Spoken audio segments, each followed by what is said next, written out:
हैं मोशन या तो पीरियोडिक होगा या तो नॉन पीरियोडिक होगा।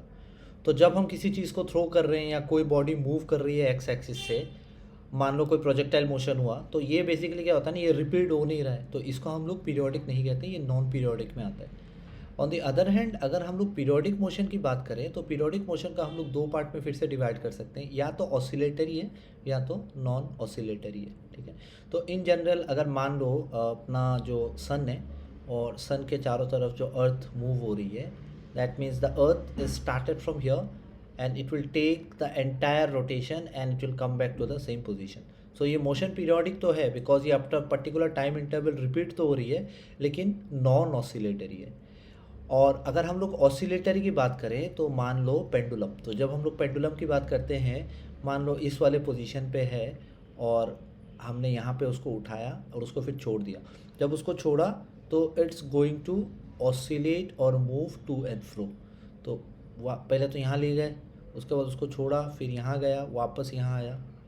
सो this is the idea of oscillatory motion. ठीक है, एट द सेम टाइम हम लोग जब हुक्स लॉ की बात कर रहे हैं तो और मैं बोल रहा था कि मान लो मेरे पास एक वॉल है और इसके साथ मेरे साथ एक स्प्रिंग लगा हुआ है और स्प्रिंग के सामने एक ब्लॉक लगा हुआ है। अगर इस वाले बॉडी को मैंने ऐसे पुश किया और उसके बाद लीव कर दिया तो ये टू एंड फ्रो मूव करेगा, इसका एक मीन पोजीशन रहेगा और ये टू एंड फ्रो मूव करता रहेगा, और इसी मोशन को हम लोग मोर और लेस बोलते हैं periodic motion. So oscillatory motion S H M ये पेंडुलम हो सकता है मेरा, ऑसिलेटरी मोशन मेरा ये पेंडुलम हो सकता है, और इसी को हम लोग एनालाइज करेंगे अभी थोड़ी देर में। पेंडुलम हो सकता है या एक स्प्रिंग सिस्टम भी हो सकता है, इसको भी हम लोग ऑसिलेटरी मोशन बोल सकते हैं। Okay, so both these are good examples of more और लेस ऑसिलेटरी मोशन। ओके, तो अभी जब हम लोग ऑसिलेटरी मोशन के बारे में पढ़ेंगे तो ग्राफ वगैरह प्लॉट करना बड़ा इंपॉर्टेंट है, तो we can always look into that as well. Okay, तो ऑसिलेटरी मोशन के पहले कुछ टर्म्स समझ लेते हैं, वो इम्पॉर्टेंट है जो पढ़ेंगे अभी। गिटार स्ट्रिंग्स की, ठीक है, क्योंकि देखो एक होता है, एक टर्म होता है वाइब्रेशंस, ओके, और एक टर्म होता है ऑसिलेशन। अभी सवाल होता है कि ये दोनों सेम है या नहीं, ऑसिलेशन। ओके, वाइब्रेशंस जब हम लोग बोलते हैं तो we can talk about the example of a guitar. और जब हम लोग ऑसिलेशन बोलते हैं तो हमें लगता है कि चलो स्विंग या जो झूला होता है ना, ये टू एंड फ्रो, आगे गया पीछे आया, so and so on. But ये जो वाइब्रेशन है ना, ये भी ऑसिलेशन का ही एक टाइप है, ऑसिलेशन का एक टाइप है।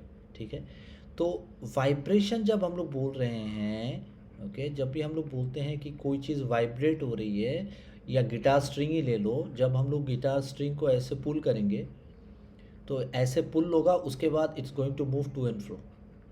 बट ये जो वाइब्रेशन है इसको हम लोग ऑसिलेशन ही बोलते हैं, बिकॉज इसमें भी अपना टू एंड फ्रो मोशन है मीन पोजीशन से।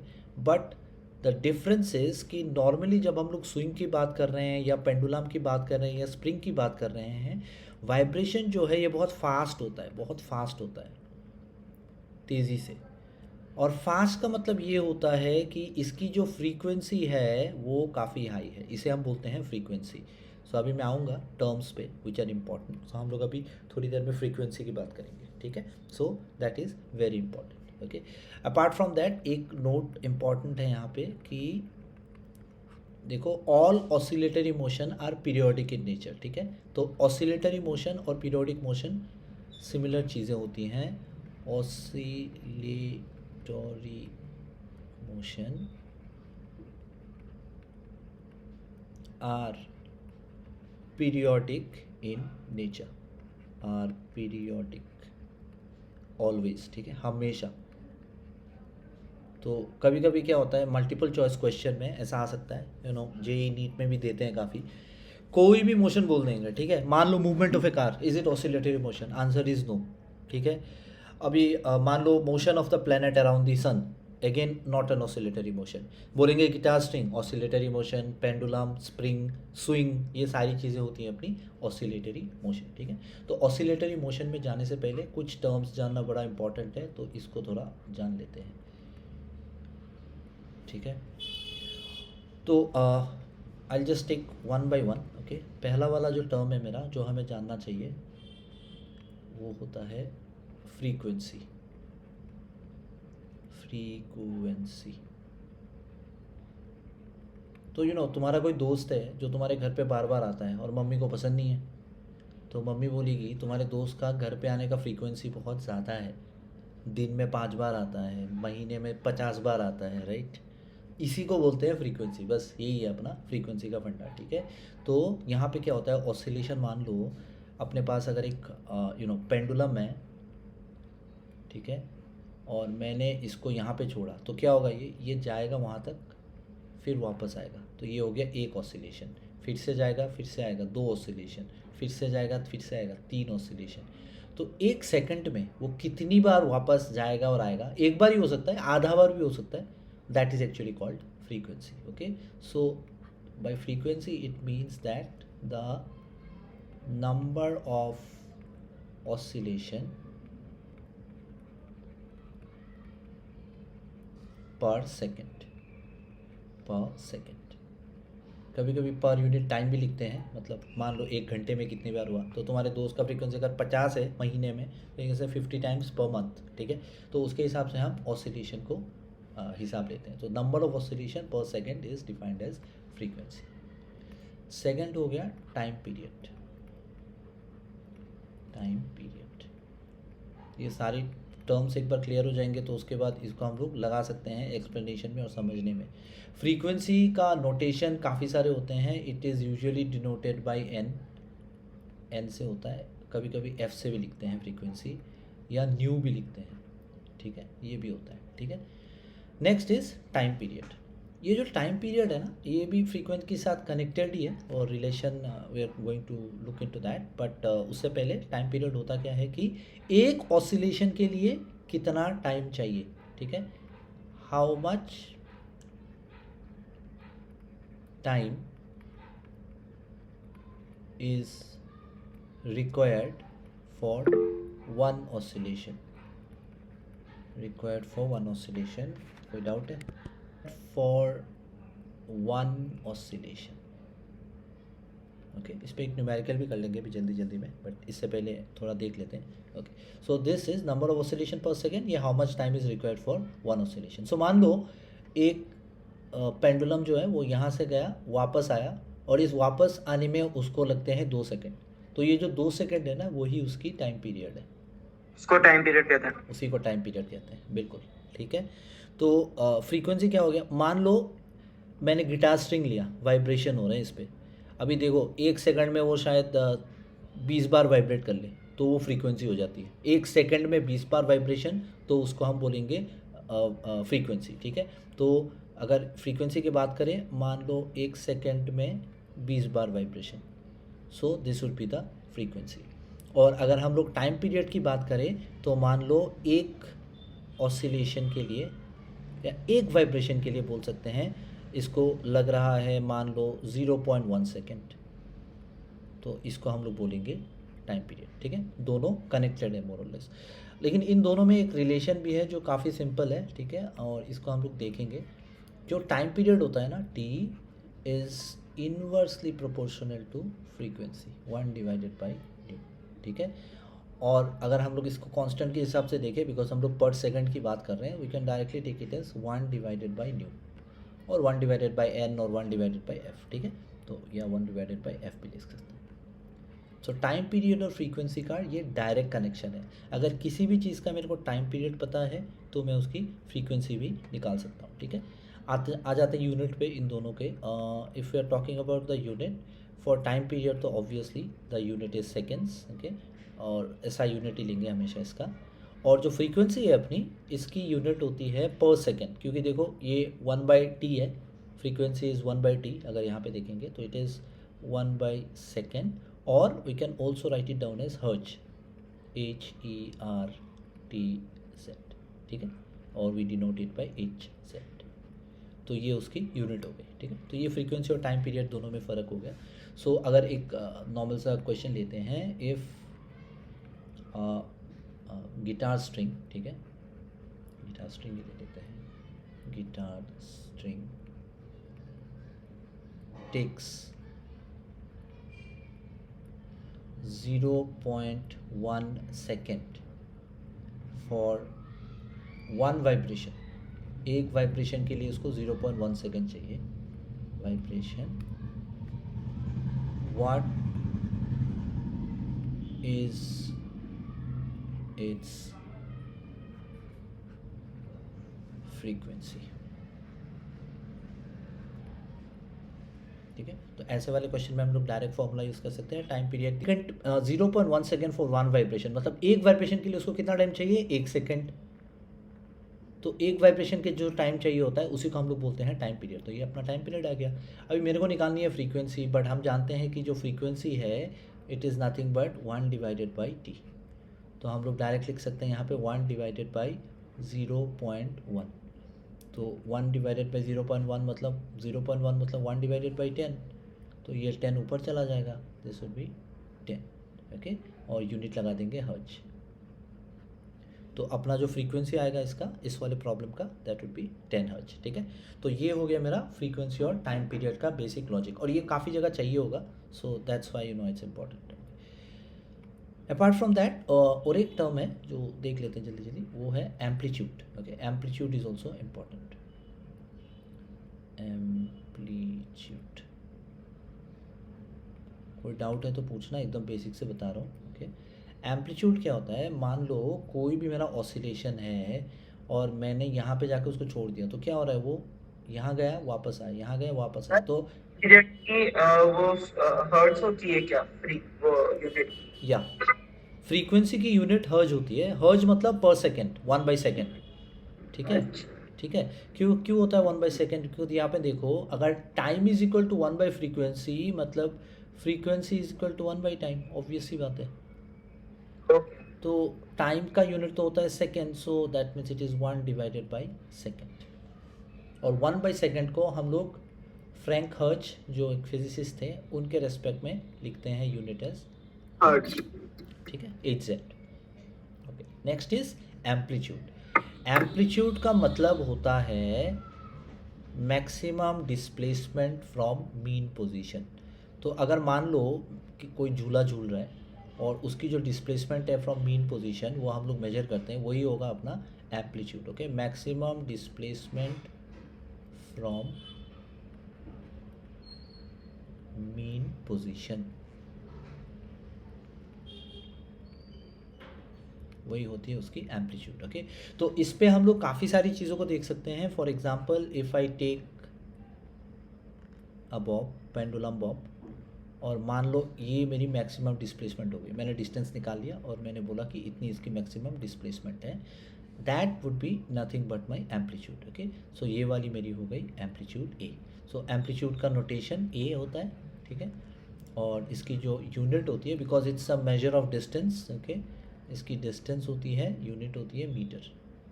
There can be angular displacement also, so I can write it down in radians also, ये एंगुलर डिस्प्लेसमेंट हो गया। बट यहाँ पे हम लोग अभी मीन पोजीशन से मैक्सिमम डिस्प्लेसमेंट की बात करेंगे, तो we are just going to talk in terms of metre, okay. So that's very important. तो ये कुछ चीज़ें हैं जो हम लोगों ने देखा। अपार्ट फ्रॉम दैट थोड़ा एक्स्ट्रा देखेंगे अभी, थोड़ा इंपॉर्टेंट है। Just arrange this a bit more, okay. एक है जो यू नो, हाँ बताओ। एक बार वापस पढ़ा ना, कौन सा? ये एम्पलीट्यूड का ये जो था ना, पेंडुलम बॉब, हाँ, तो वो इधर के साइड जाता है फिर वापस आता है, वो क्या था? ओके। तो पेंडुलम और जो झूला है, ये दोनों सिमिलर काम करते हैं, राइट। तो मान लो झूले में कोई बैठा है और उसको तुमने धक्का मारा, और या तुमने पीछे खींचा, पीछे खींच के उसको छोड़ दिया, उसके बाद तुमने हाथ नहीं लगाया, तो motion will happen on its own. तो कितना मैक्सिमम जा सकता है वो मीन पोजीशन से? मीन पोजीशन मतलब जब झूले को मैंने डिस्प्लेस किया नहीं है, झूला यहाँ पे है सेंटर में, और जैसे ही मैंने उसको पुल करके छोड़ दिया, तो उसके बाद ये जाएगा वापस आएगा। तो कितना मैक्सिमम जा रहा है मीन पोजीशन से, उसी को हम लोग बोलते हैं एम्पलीट्यूड। सिमिलरली अगर पेंडुलम की बात करें, ये एक सिंपल पेंडुलम है जहाँ पे एक रस्सी लगी हुई है, स्ट्रिंग लगा हुआ है और आगे में एक हैवी बॉब लटक रहा है, मतलब मेटेलिक कुछ हो सकता है, ठीक है। अभी इसको मैंने पुल करा और छोड़ दिया, और जैसे ही मैंने छोड़ा ये यहाँ तक गया, वापस आया, फिर गया, वापस आया। बट ये जो है ये सारी ज़िंदगी तो चलेगा नहीं, बिकॉज इसमें एयर रेजिस्टेंस होता है। कोई भी चीज़ अगर ऑसिलेट कर रही है तो इवेंचुअली वो रुक जाती है। तो जैसे ही वो रुक गई तो वो मैक्सिमम पोजीशन हुआ ही नहीं, जहाँ तक गया वो मैक्सिमम पोजीशन, मैक्सिमम डिस्प्लेसमेंट, उसी को हम लोग बोलते हैं एम्पलीट्यूड, ठीक है। वो इंपॉर्टेंट है। वैसे एम्पलीट्यूड को हम लोग बहुत बार देखेंगे बाद में, और ग्राफ वगैरह बनाएंगे तो और क्लियर हो जाएगा। फोर्थ टर्म जो बताऊंगा वो है एंगुलर फ्रीक्वेंसी, ठीक है। वैसे एंगुलर फ्रीक्वेंसी हम पढ़ चुके हैं, रोटेशनल मोशन में इसका काम आता है, बट यहाँ पे भी चाहिए होगा बाद में, ठीक है। तो अभी के लिए थोड़ा देख लेते हैं एंगुलर फ्रीक्वेंसी क्या होता है। एंगुलर फ्रीक्वेंसी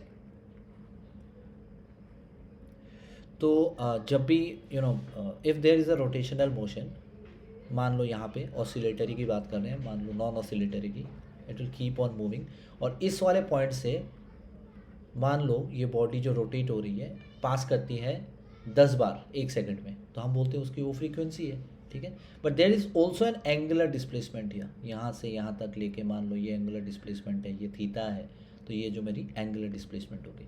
तो ये जो एंगुलर डिस्प्लेसमेंट है या एंगुलर फ्रीक्वेंसी है, इसे हम डिनोट करते हैं ओमेगा से, ठीक है, ओमेगा से। और ये जो एंगुलर डिस्प्लेसमेंट है इसका लीनियर फ्रीक्वेंसी से डायरेक्ट कनेक्शन है, एंगुलर फ्रीक्वेंसी का, नॉट डिस्प्लेसमेंट, फ्रीक्वेंसी का। So the angular frequency is given by 2 pi into F, linear frequency, ठीक है। ये एफ अपना जो अभी हमने देखा ऊपर वो है लीनियर फ्रीक्वेंसी। सो एफ जो है, जो हमने पढ़ रहे हैं अभी, इसको बोलते हैं लीनियर फ्रीक्वेंसी।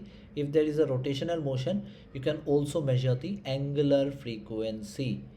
और एंगुलर फ्रीक्वेंसी मेजर करने के लिए जो लीनियर फ्रीक्वेंसी है उससे हम 2 पाई को मल्टीप्लाई करेंगे, 2 पाई से मल्टीप्लाई करने से अपने को लीनियर फ्रीक्वेंसी मिल जाएगी।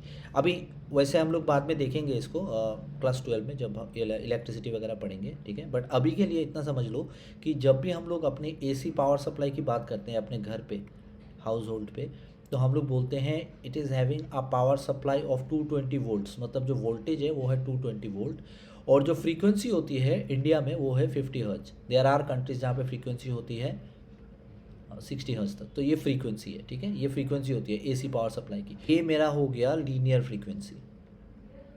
तो ये जो मेरा लीनियर फ्रीक्वेंसी है ना, ये 50 हर्ट्ज है। तो कभी कभी क्वेश्चंस में होते हैं ऐसे, मिलेंगे बाद में क्वेश्चन दे देंगे एक फ्रीक्वेंसी की वैल्यू हर्ज में, तो वो लीनियर फ्रीक्वेंसी ही होगी।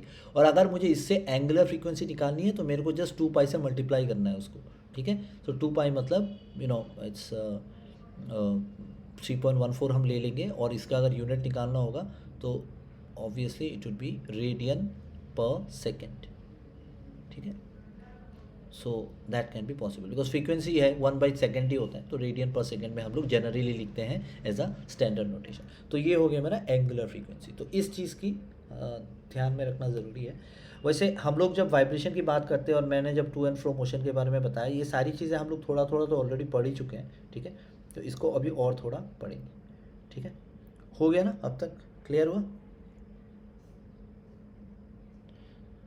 तो हाँ सर। ओके, तो ये सारी जो डेफिनेशन मैंने बताई ना, ये सारी चीज़ें अभी आगे काम में आने वाली है, इसीलिए अभी इसको थोड़ा एनालाइज करेंगे, ओके। तो मान लो हम लोग अभी पेंडुलम मोशन को एनालाइज करते हैं। वैसे मेरे ख्याल से हम लोगों ने थोड़ा तो बात करा था इसके बारे में, बट ये बहुत इंपॉर्टेंट कॉन्सेप्ट है। तुम लोग आगे जाके जब भी हायर स्टडीज़ के लिए जाओगे, और अगर उसमें फिजिक्स का थोड़ा भी रहता है और मोशन ऑसिलेशन ये सब रहते हैं, तो इस पर ये सब चीज़ें काफ़ी बेसिक हो जाती हैं, चाहिए भी होगी ये बाद में, ठीक है। तो अपना जो पेंडुलम होता है, और इसको अगर हम लोग उसको ऑसिलेट कराते हैं, it will have energy, okay, it will definitely have some energy, okay. काफ़ी सारे एक्सपेरिमेंट्स हैं जहाँ पे if you check YouTube also, काफ़ी सारे कंटेंट मिल जाएंगे उसके बारे में। मैं एक पर्टिकुलर वाले में बताऊँगा। If you go to any science exhibition, और जहाँ पे साइंस लैब्स वगैरह हैं, वहाँ पे देखोगे कि ऐसे रखे हुए हैं पेंडुलम, ठीक है, ऐसे रखे हुए हैं। मान लो 5 ले लेते हैं हम यहाँ पे एग्जांपल। तो ये 4 हो गए, और ये जो 5वां है इसको ऐसे पुल किया हमने, and then I leave it. Then what happens is, as soon as it strikes, ये जो लास्ट में जो पड़ा है ना, ये जो लास्ट में पड़ा हुआ है ये वाला यहाँ पहुँच जाएगा। और वो एनर्जी जो होती है that is actually a combination of the potential energy and the kinetic energy. तो अगर हम लोग पेंडुलम की बात कर रहे हैं तो अपना जो पोटेंशियल एनर्जी है that will always remain as mgh, जो हम लोग पढ़ चुके हैं, और kinetic energy will be half mv²। तो इस मामले में m होगी मास ऑफ द बॉब, मान लो अगर स्ट्रिंग की वेट बहुत कम है, g acceleration due to gravity, और h हो गई हाइट, कितने हाइट पे उसको लिया। और अगर हम लोग काइनेटिक एनर्जी की बात करें तो we are going to talk about mass and velocity, ठीक है। अभी वेलोसिटी और मास को हम लोग कंट्रोल कैसे करेंगे, तो इसके लिए सबसे पहले इम्पॉर्टेंट तो ये है कि कहाँ से शुरू हुआ है। तो मान लो इस पोजीशन से शुरू हुआ है और यहाँ पे मैं लेके गया पेंडुलम को और देन आई लेफ्ट इट। तो उसके बाद जब मैंने लीव करा उसको तो देखूंगा कि ऑपोजिट डायरेक्शन में भी सिमिलर हाइट पे वो चला गया, ठीक है। सो इन जनरल अगर मैं इन तीनों चीज़ों को लेवल करूँ, so this I will say as the mean position, this is the mean position, okay. और ये जो दोनों एंड है ये है एक्सट्रीम पोजीशन, और इन दोनों के बीच का अगर मैंने डिस्टेंस निकाल लिया तो मेरे को एम्पलीट्यूड मिल जाएगा। तो ये दोनों हो गए मेरे एक्सट्रीम पोजीशन। तो इसका मोशन कुछ ऐसा रहेगा, पहले तो मैंने इसको यहाँ तक लेके गया, उसके बाद मैंने छोड़ दिया, और जैसे ही मैंने छोड़ा ये वापस इस डायरेक्शन में आया, it will pass through the mean position and then it will go and reach this height and then again it will come back. तो ये टू एंड फ्रो मोशन चलता रहेगा। मान लो हाइपोथेटिकली कि एयर रेजिस्टेंस है नहीं, जीरो है, तो ये मोशन चलता रहेगा बिकॉज इसमें कोई रेजिस्टिव फोर्स लगेगी नहीं, right. But end of the day ये एनर्जी कम होती जाएगी। अगर एनर्जी कम हो रही है तो obviously it has to come back to the mean position. तो ये हमेशा तो ऑसिलेट करेगा नहीं, ये मीन पोजीशन पे आ जाएगा। तो अगर मैंने एक्सटर्नल एनर्जी दी, मान लो वो जो घड़ी होती है आजकल जो आते हैं उसमें बैटरी लगती है, तो पेंडुलम वाला डिज़ाइन होता है उसमें जस्ट ऐसे ऑथेंटिक फील देने के लिए, तो वो एक्सटर्नल एनर्जी सप्लाई कर रहे हैं। अगर एक्सटर्नल एनर्जी ना दें तो ये जो ऑसिलेशन है ये मोर और लेस रुक जाएगा, ठीक है। तो ये जो मीन पोजीशन होती है ना, सवाल ये है कि इस वाले मीन पोजीशन में पोटेंशियल एनर्जी कितनी है और काइनेटिक एनर्जी कितनी है, और एक्सट्रीम पोजीशन पे पोटेंशियल एनर्जी कितनी है और काइनेटिक एनर्जी कितनी है, ठीक है। इन दोनों पॉइंट्स पे ले लेते हैं, पोटेंशियल एनर्जी, काइनेटिक एनर्जी। तो इसका लॉजिक काफ़ी सिंपल है कि कोई भी पॉइंट पे पोटेंशियल एनर्जी और काइनेटिक एनर्जी का सम सेम रहेगा, क्योंकि टोटल एनर्जी तो उतनी ही है, ये दोनों ऐड करके तो टोटल एनर्जी मिल रहा है मेरे को, तो उतनी है। बट यहाँ पे देख लेते हैं कि पोटेंशियल एनर्जी कितनी होगी एक्सट्रीम पोजीशन पे। अभी देखो एक्सट्रीम पोजीशन पे क्या होता है, ये बॉल धीरे धीरे गई, यहाँ पे रुक गई, हल्के टाइम के लिए हो लेकिन रुक गई, मतलब इस वाले पॉइंट पे जो मेरा एक्सट्रीम पोजीशन है, मेरा जो वेलोसिटी है वो ज़ीरो हो जाता है मोमेंटरीली। तो अगर वेलोसिटी ज़ीरो हो गई मतलब काइनेटिक एनर्जी ज़ीरो हो गई। तो एक्सट्रीम पोजीशन पे काइनेटिक एनर्जी ज़ीरो होती है। ये डायग्राम याद रखना, ये बड़ा इंपॉर्टेंट है, इससे कुछ भी ट्रिकी क्वेश्चंस आ सकते हैं। इस वाले साइड पे भी एक्सट्रीम पोजीशन पे जाके मोमेंटरीली रुक गई तो काइनेटिक एनर्जी ज़ीरो हो गई। काइनेटिक एनर्जी ज़ीरो हो गई बिकॉज काइनेटिक एनर्जी है हाफ mv² और v मतलब वेलोसिटी, तो काइनेटिक एनर्जी ज़ीरो। लेकिन टोटल एनर्जी तो सेम ही रहेगा, मतलब सारा का सारा जो काइनेटिक एनर्जी है वो पोटेंशियल एनर्जी में कन्वर्ट हो चुका है। मतलब the potential energy will B maximum at this extreme position, the potential energy will B maximum at this position. इसको कुछ ऐसा भी सोच सकते हैं कि अगर हम लोग ग्राउंड से हाइट देखें, पोटेंशियल एनर्जी मतलब mgh, तो मास तो चेंज हो नहीं रहा, acceleration due to gravity change हो नहीं रही, जस्ट हाइट ही चेंज हो रहा है यहाँ पे। तो हाइट की बात करें तो अगर इस वाले पोजीशन पे देखें तो देखो एक्सट्रीम पोजीशन पे हाइट मेरी मैक्सिमम है, तो अगर हाइट मैक्सिमम है तो पोटेंशियल एनर्जी भी मैक्सिमम होगी। और जब ये पेंडुलम बॉब आती है वापस, तो ये जो सेंटर वाला पॉइंट है इसमें मैक्सिमम स्पीड से क्रॉस करती है, इस वाले पोजीशन को वो मैक्सिमम स्पीड से क्रॉस करती है, मतलब इस वाले पॉइंट पे वेलोसिटी मैक्सिमम होती है। तो ये जो मीन पोजीशन है, मीन पोजीशन पे काइनेटिक एनर्जी मैक्सिमम होगी और पोटेंशियल एनर्जी ज़ीरो। मतलब सारा का सारा जो पोटेंशियल एनर्जी है वो काइनेटिक एनर्जी में कन्वर्ट हो चुका है। अगर इसको मैं बेस लूँ तो मैं बोल सकता हूँ कि इसकी हाइट ज़ीरो है, यहाँ से यहाँ हाइट इंच हो गई मतलब बढ़ गई, तो यहाँ हाइट ज़ीरो है मतलब पोटेंशियल एनर्जी ज़ीरो है, और पोटेंशियल एनर्जी ज़ीरो है मतलब kinetic energy obviously has to be maximum. So this is important. तो ये वाला मेरा लॉजिक है कि what will be the potential energy of a body oscillating in its mean position. तो हम लोग डायरेक्टली ये एग्जांपल लेके इसको ज़ीरो लिख सकते हैं। ये केस इट्स नॉट दैट कि इस वाले पे वैलिड है। मैं अगर एक बॉक्स ले लूँ और मैं बोलूँ कि मान लो ये एक स्प्रिंग के साथ कनेक्टेड है और ये वाली बॉक्स ये है, ठीक है, एक सेकेंड क्या हो गया। तो अगर मैंने बोला कि एक बॉक्स है जो एक स्प्रिंग के साथ कनेक्टेड है और ये वाली बॉक्स इस जगह पे है और ये रेस्ट पे है, ये मूव नहीं कर रही है इस वक्त, क्योंकि मैंने उसको ना पुल किया ना पुश किया, तो ये मूव कर नहीं रही। तो ये वाली जो पोजीशन है ये उसकी मीन पोजीशन होती है, ये होती है उसकी मीन पोजीशन। अभी मान लो मैंने उस बॉक्स को पुल किया, तो अगर जैसे ही मैंने पुल करा तो क्या हो रहा है, ये यहाँ से स्प्रिंग ये एक्सपांड हो रहा है, ये एक्सपांड हो गया, ये एक्सपांड हो गया और एक्सपांड होके ये बॉक्स जो है यहाँ चली गई। तो ये इसकी एक्सट्रीम पोजीशन हो गई, ये इसकी एक्सट्रीम पोजीशन हो गई। मतलब ये एक्सट्रीम पोजीशन पे इसकी पोटेंशियल एनर्जी मैक्सिमम हो गई और काइनेटिक एनर्जी ज़ीरो हो गई। और जैसे ही मैंने उसको छोड़ा ये वापस जाएगा और वापस जाके इस साइड में आएगा, कंप्रेस करेगा स्प्रिंग को, ऑब्वियस सी बात है, लॉजिक है। तो ये वाली भी पॉइंट हो गई maximum point on the other side. यहाँ पे भी पोटेंशियल एनर्जी मैक्स है और काइनेटिक एनर्जी ज़ीरो है, बिकॉज यहाँ पे भी वेलोसिटी ज़ीरो हो जाती है, राइट। अब ये एक सवाल आता है कि हम लोग बोलते हैं ना कि पोटेंशियल एनर्जी mgh है, तो वो हाइट पर डिपेंड करता है। But you know potential energy की डेफिनेशन बड़ी इंपॉर्टेंट है यहाँ पे। Potential energy does not mean that it will be only because of the height.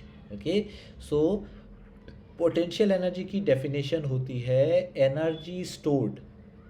Okay, this is important, ये समझ लो, क्योंकि स्प्रिंग वाले में हाइट की बात तो आ ही नहीं रही, ये तो ग्राउंड लेवल पे ही है, तो हाइट तो आ ही नहीं रहा, तो इस पे पोटेंशियल एनर्जी कहाँ से आ गई, right. So that is important. So potential energy की डेफिनेशन सिर्फ हाइट से नहीं होती।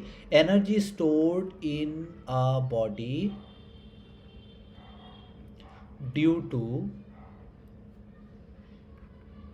It's position. तो अगर पोजीशन की बात करें तो यहाँ पे बता रहे हैं, हाइट की बात कर रहे हैं, और कॉन्फ़िगरेशन। कॉन्फ़िगरेशन, तो ये जो दूसरा केस है स्प्रिंग वाला, इसमें हम लोग कॉन्फ़िगरेशन की बात कर रहे हैं। कॉन्फ़िगरेशन मतलब कि अगर मैंने उसको दबा के रखा, वो मोशन में तो है नहीं, लेकिन उसको जब छोड़ूंगा तो वो मूव करेगा, ऑसिलेट करेगा, मतलब उसमें कुछ एनर्जी तो स्टोर्ड है, वो एनर्जी होती है पोटेंशियल एनर्जी। सो ये जो वर्क डन होता है ना, ये वर्क डन होता है इस पोटेंशियल एनर्जी की वजह से। सो पोटेंशियल एनर्जी की डेफिनेशन याद रखना, या तो पोजीशन और configuration, both are very important. तो पहला वाला पोजीशन के लिए, दूसरा वाला कॉन्फ़िगरेशन के लिए। लेकिन इस पे जो अपना लॉजिक है कि पोटेंशियल एनर्जी मैक्सिमम कहाँ होगी और काइनेटिक एनर्जी मैक्सिमम कहाँ होगी, वो सेम रहेगा, उसमें कुछ चेंजेस नहीं है, ठीक है। हम लोग मोशन की बात कर रहे हैं यहाँ पे, और जब भी हम लोग ऑसिलेटरी मोशन की स्पेशली बात कर रहे हैं तो इसको हम लोग ग्राफिकली रिप्रेजेंट कर सकते हैं, ठीक है। So that's important. तो ग्राफिकली रिप्रेजेंट करने के लिए तो अपने को एक्स और वाई कोऑर्डिनेट चाहिए, ठीक है। सो दिस रिप्रेजेंटेशन, ओके, और oscillatory motion that we are talking about, okay, can be represented by sine और cosine wave, okay, represented by sine cosine wave, ठीक है, कोसाइन वेव, ओके। एक second.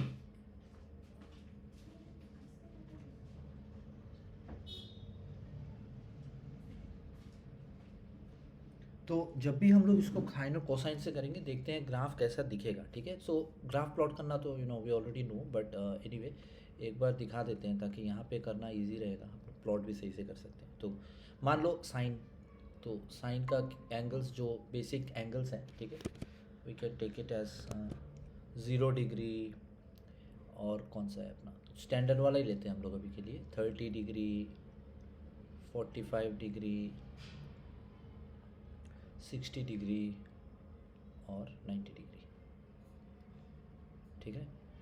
तो ये सारे मेरे हो गए और इनके जो वैल्यूज़ है मेरे को ऑलरेडी पता है, हम लोग लिख सकते हैं। फिर 60 डिग्री का देखो, ये सारे वैल्यूज़ तो वैसे भी अपने को याद ही अंडर रखना। 3/2 √3/2 करेक्ट, 90 होगी 1। 31 तो हम लोगों को जब ग्राफ प्लॉट करना है, जब अपने को ग्राफ प्लॉट करना है तो हम लोग ऐसे तो प्लॉट नहीं कर सकते, अपने को तो इन टर्म्स ऑफ वैल्यूज़ चाहिए, क्योंकि 1/√2 फिर मेरे को मेजर करना पड़ेगा। तो मैं एक बार लिख लूँ इसको, तो ये हो गया अप्रॉक्सीमेट, दिस इज 0.5। 1/√2 का अगर कैलकुलेटर से निकालोगे तो ये आएगा अराउंड 0.7 आ जाएगा, ठीक है। √3/2 को करोगे तो 0.85 आ जाएगा, कर सकते हो अपने कैलकुलेटर में, और ये आ गया मेरा 1। तो ये देखो, ये 0 से लेके 1 तक बढ़ रहा है जब मैंने एंगल लिया 0 degree, 30 degree, 45 degree, 60 degree, 90 degree. अभी इस चीज़ को हम ग्राफ में रिप्रेजेंट कर सकते हैं, ठीक है।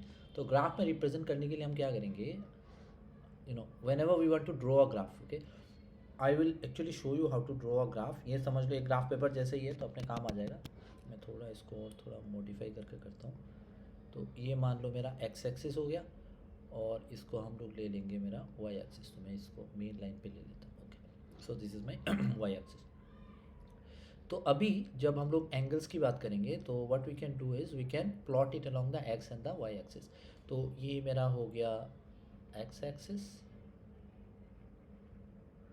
और ये मेरा हो गया Y axis. So you have to have a basic idea of trigonometry, ताकि अपने को ये पता रहे कि इनकी वैल्यूज़ कितनी है। वैसे मैंने इनिशियली डिस्कस किया था, बट अगर याद है भी नहीं तो फिर भी यू देख लो एक बार, इधर ही लिखा हुआ है मैंने इसलिए। So let's start. सो ये मेरा ज़ीरो है, ज़ीरो वाला पॉइंट है, ठीक है। और यहाँ से हम लोग चालू करेंगे इसको प्लॉट करना, ठीक है। तो along the x axis you can take all the angles that we have, okay। और उसके बाद along the y axis मैं देख लूँगा मेरी वैल्यूज़ कितनी है, जैसे 0 डिग्री के लिए sin 0 कितना है, ओके, एंड सो ऑन। तो इस साइड से हम लोग ले लेंगे। तो मान लो ये मेरा 0 हो गया, ओके, और ये वाली सारी वैल्यूज़ है, ठीक है। तो ये वाली 0 हो गई, ये वाली मान लो मेरी 30 हो गई, ओके। ये दो बॉक्स का लेके मैंने 30 कर लिया, फिर इसको मैंने ले लिया, तो ये हो गया 645 ले लेते हैं इसको, और या 60 ले लेते हैं, 30 60, उसके बाद इसको ले लेते हैं 90। 30 का मैंने इंक्रीमेंट करा, ठीक है। उसके बाद मैंने 120 ले लिया, then I can go for 150, उसके बाद 180। तो ये हो गया मेरा 180 तक, 180 मतलब पाई, ओके।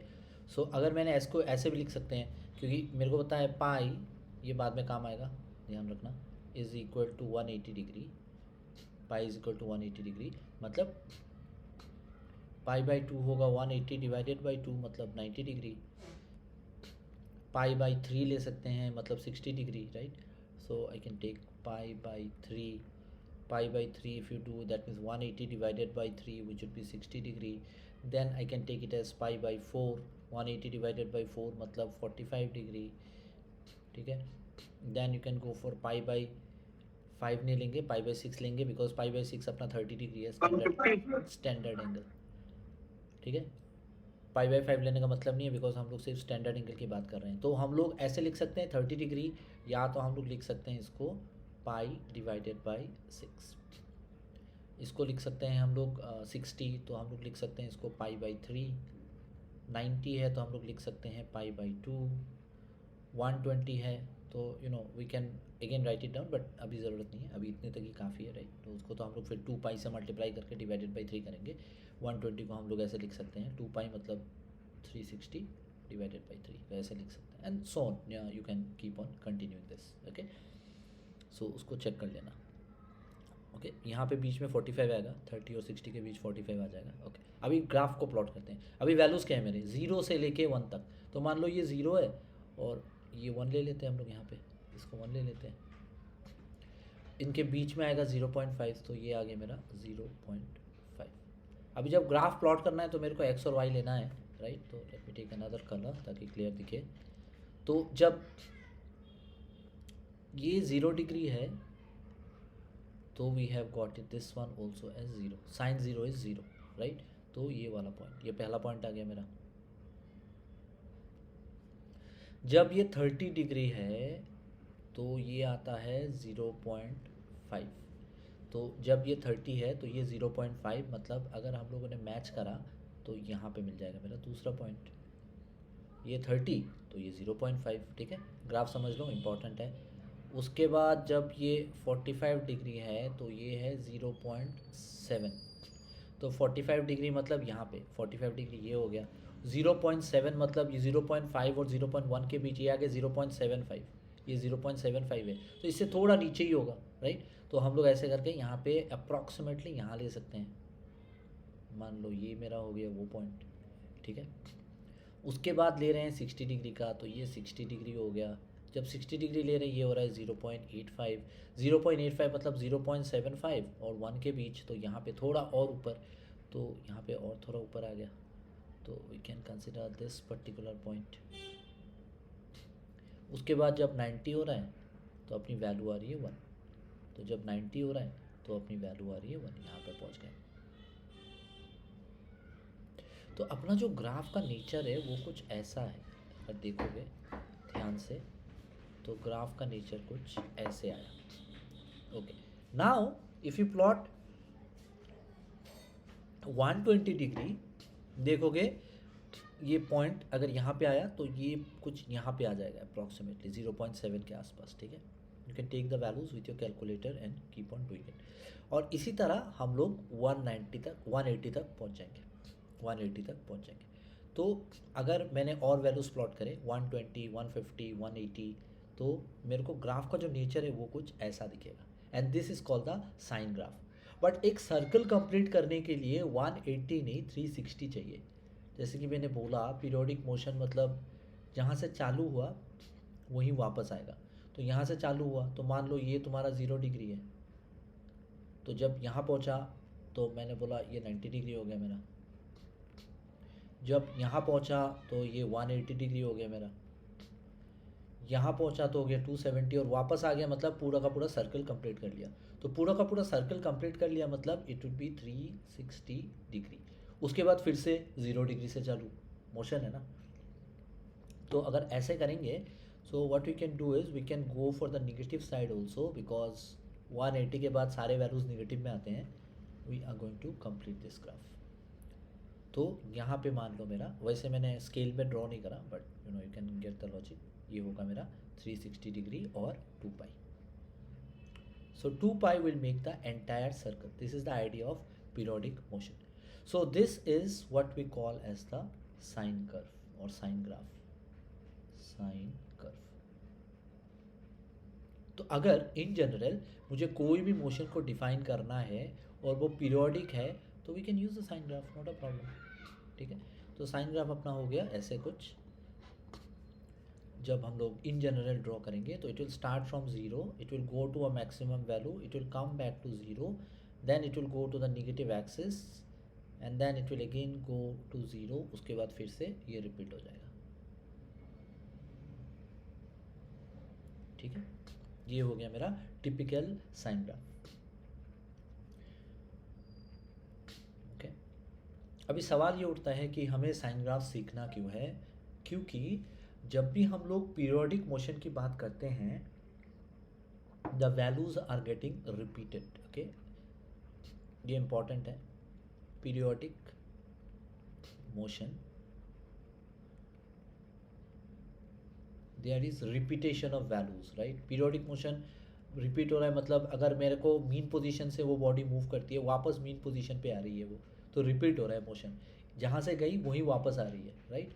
सो मैथमेटिकली किसी भी पीरियोडिक मोशन को रिप्रेजेंट करने के लिए या तो हम साइन ग्राफ यूज़ कर सकते हैं या कोसाइन ग्राफ यूज़ कर सकते हैं, क्योंकि अपने को मैथमेटिकली रिप्रेजेंट करना है ना, मैथ्स तो इम्पॉर्टेंट है। So this is the representation of a periodic motion mathematically. इसीलिए हम लोगों को साइन या कोसाइन का हेल्प लेना पड़ेगा अगर किसी भी चीज़ को हम लोगों को मैथमेटिकली रिप्रेजेंट करना है, तो दैट इज़ वेरी इंपॉर्टेंट। तो ये हो गया मेरा जो ये पेंडुलम वाला ऑसिलेटरी मोशन है इसको रिप्रेजेंट करने का ग्राफिकल तरीका, ये ग्राफ है मोर और लेस, ठीक है। तो ये मेरा 0 degree and then this is my, so I will write down 0 here. ये वाला मेरा हो गया 180, so I write it down as pi, लिख लो इसको, ठीक है। और जो सेंटर है मैक्सिमम डिस्प्लेसमेंट वो है पाई बाई 2 पे 90 डिग्री पे, फिर इसको ये लिख लेंगे, ये कंप्लीट हो जाएगा यहाँ पे, ये होगा मेरा 2 पाई। और 0 to 2 पाई एक मोशन वापस रिपीट चालू, तो हो गया पीरियोडिक का लॉजिक। पीरियोडिक मतलब रिपीट करेगा after a definite interval of time, so ये रिपीट कर रहा है आफ्टर 2 पाई, ये मोशन रिपीट हो रही है, राइट। तो using a sine graph you can actually represent a periodic motion in a similar way। अगर मेरे को एक कोसाइन ग्राफ बनाना है, मान लो ओके कॉस का बनाना है, और उस पर भी मेरे को पता है कि वैल्यूज़ हैं 0 degree, sorry right, 30 degree, 45 degree, 60 degree. इसको बहुत धीरे धीरे बता रहा हूँ क्योंकि ग्राफ समझना भी इम्पोर्टेंट है एट द सेम टाइम। और ये जो वैल्यूज़ हो गई, ये हो गई मेरी 0 डिग्री की हो गई 1, कॉस का तो ठीक उल्टा जा रहा है राइट, 30 डिग्री की हो गई √3/2, 45 डिग्री की सेम रहती है so it is 1/√2, and then 60 degree का हो गया हाफ, और 90 डिग्री का हो गया 0, राइट। तो इसको हम लोग अगर वैल्यू में लिखेंगे तो ये 1 आ जाएगा, राइट। और ये मेरा आ जाएगा 0.85, ऊपर लिख चुके हैं हम लोग already, and this should be nothing but around 0.7, और ये वाला आएगा 0.5, और ये आएगा 0। तो अगर इस चीज़ का हम लोग ग्राफ प्लॉट करेंगे तो कैसे होगा, सिमिलर ही है राइट। मैं पॉइंट्स बना के ग्राफ नहीं प्लॉट कर रहा अभी के लिए, बट अभी आई थिंक तुम लोगों को समझ में आ गया कि प्लॉट करना कैसे। सो इस साइड पे मेरा रहेगा 0 डिग्री एंड सो ऑन। खाली 0 का देख लेते हैं हम लोग यहाँ पे, ये मेरा 0 है, और जब 0 लेंगे तो वैल्यू मैक्सिमम है मतलब 1 पे है, मतलब जो कोसाइन ग्राफ है वो यहाँ से चालू होता है। साइन 0 0 है मतलब साइन यहाँ से चालू हो रही है, लेकिन जो कोसाइन ग्राफ है वो 1 से चालू हो रही है, मतलब यहाँ से। अभी अगर इसका वैल्यू हम लोग प्लॉट करेंगे, देखो 90 डिग्री पे आके ये 0 हो गया, तो अगर मैंने बोला कि ये 0 है और मान लो ये मेरा पाई है 180, तो मान लो ये मेरा 90 है पाई/2, ठीक है। तो ये मैंने 1 2 3 4 बॉक्स पे पाई लिया, तो 1 2 3 4 बॉक्स पे 2 पाई भी लेना पड़ेगा, तो यहाँ पे मेरा 2 पाई हो जाएगा इक्वल इंटरवल्स। तो ये देखो 90 पे 0 है, मतलब यहाँ पे 0 आ रहा है, फिर कॉस ग्राफ 90 पे 0, 90 पे 0, 0 पे 1, तो ये ग्राफ यहाँ से चालू होगी, और जब हम लोग लेंगे तो कुछ ऐसे आए like this, then it will come here, will go up to this point and then it will keep on repeating, ठीक है। तो ये वैल्यूज़ हम कैलकुलेटर से वैल्यू कैलकुलेट करके फिर से कर सकते हैं। तो ये मेरा कोसाइन ग्राफ, ये मेरा साइन ग्राफ। तो जब भी हम लोग कोई भी पीरियोडिक मोशन की बात करेंगे तो हम लोग ऐसे ही ग्राफ बना के इसको प्लॉट करके हमें समझना पड़ेगा, okay. So that very important. Now the next important thing is in periodic motion is SHM, जिसे हम लोग बोलते हैं सिंपल हार्मोनिक मोशन, ओके। ये नया टॉपिक ही ले सकते हैं, बट ये सारे कॉन्सेप्ट जो हमने पढ़े हैं वही लगाएंगे इसमें।